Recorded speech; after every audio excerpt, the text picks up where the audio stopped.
So here's our very first lesson for geometry, Coach Metcalf's class.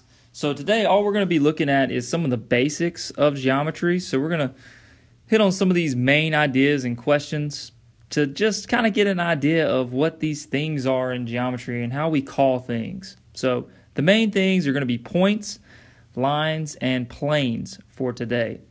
So start out with the first thing, a point. A point is a single dot. It's a single dot in space. Okay, it has no dimension or size. So there is not like a size on this. The point is just a speck. It's kind of like when you drop a pin on your iPhone. It's just that spot on the map. So we always use a capital letter to name a point. So our example over here, if you're looking at this example, we would say that this is point A, capital letter A. Okay, so that's a point. Could be point B, could be point C, could be point D, could be point X, whatever. All right, it's just a capital letter representing a single spot in the plane. Okay, a line. A line is made up of infinite points. So a line is a bunch of points, so you have all kinds of points on here.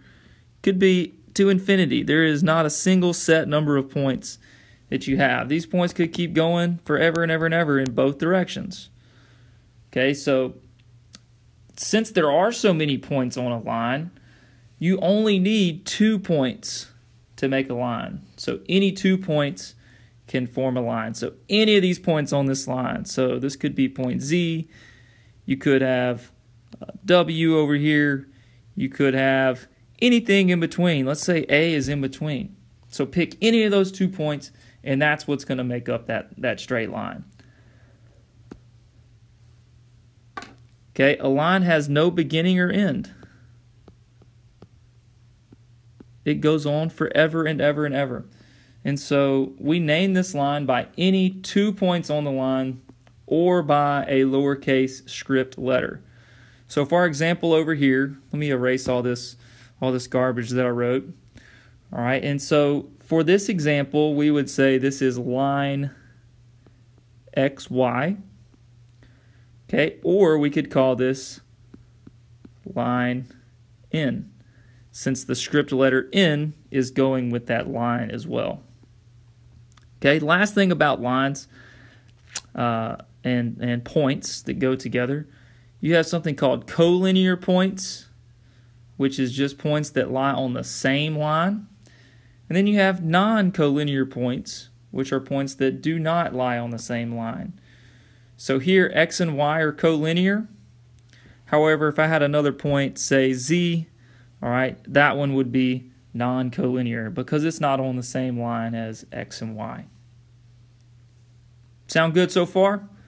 Let's keep moving on to the next part of our section. The next vocabulary term that we need to learn is a plane. And no, I'm not talking about an airplane that flies in the sky. I'm just talking about plane in geometry, which plane is just a flat surface. So the walls in your classroom are a plane. The desk that you're writing on right now is a plane. The piece of paper that you have on your desk that has these notes on it, that is also a plane as well. Now the key for a plane is you need any 3 points to make up a plane. So like over here we have K, J, and L. Those are our 3 points that make up a plane, make up this flat surface. Because 2 points would just be a line, 3 points, all right, that's not in that straight line, that's going to give us a plane. It says a plane extends infinitely in all directions. So pretend like the walls of the classroom extend forever in all directions. So it keeps extending everywhere in that direction, that direction, that direction, and that direction. It's kind of like a laser. Let's say you could laser beam an entire rectangular surface that just kept going on and on forever in all 4 directions. Okay, and the way that we name a plane is by any 3 non-collinear points. All right, or an uppercase script letter.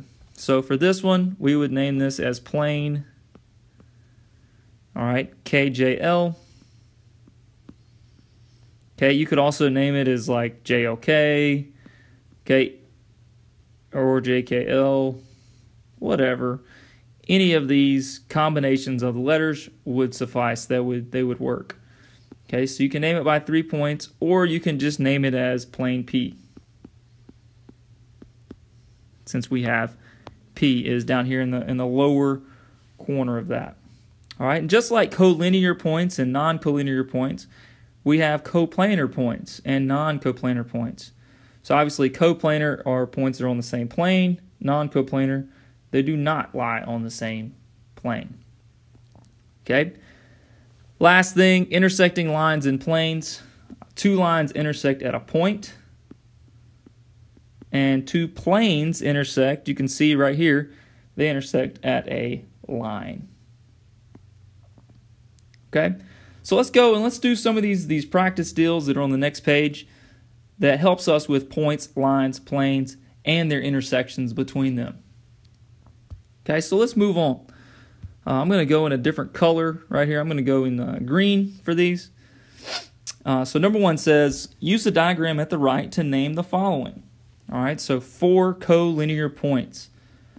So there are lots of different examples that we could have for this, but in this example, I see that H is on the same line as N, is on the same line as K, same line as I. So H, K, N, and I.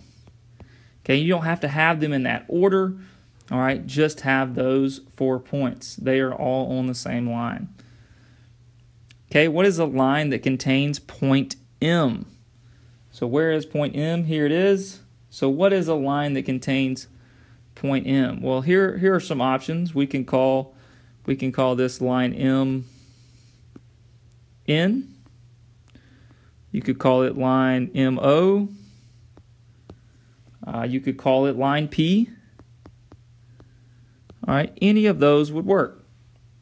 You could also call it line ON or line OM or line NM. Okay, that would also work. Okay, moving on to part C, a line that contains points H and K.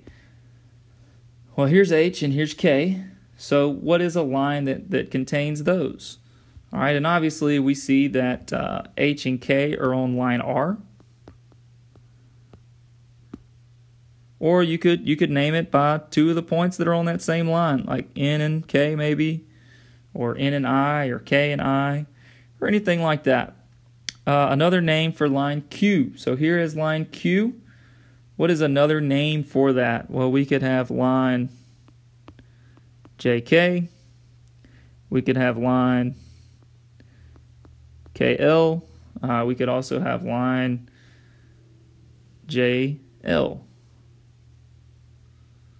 JL. Okay.